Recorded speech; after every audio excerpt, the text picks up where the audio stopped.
Welcome back, friends. Today we will dive into exposure triangle and learn the first side. Let me introduce you to ISO. It is properly pronounced as ISO. ISO works in conjunction with the sensor and it decides how sensitive the sensor will be to light.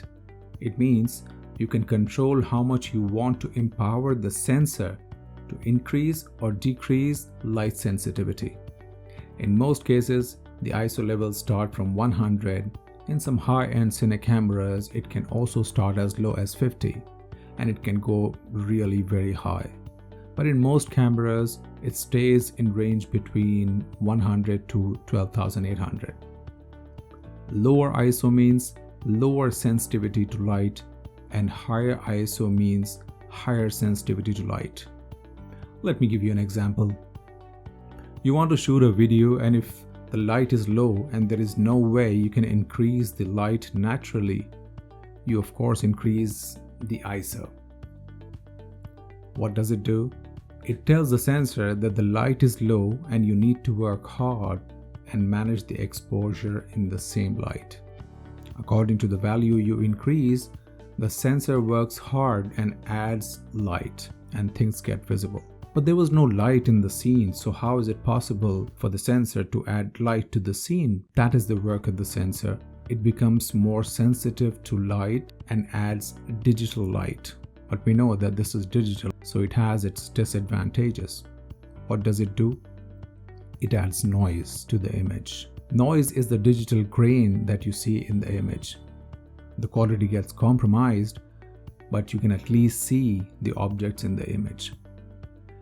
If there is less light in your scene and the ISO is low, the image appears dark.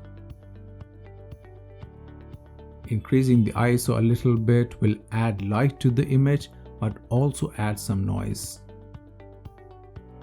Increasing it a little more will add more noise and make more objects visible, but at the same time, you're compromising the quality of the image. Raising it even higher will lower the image quality and add more noise.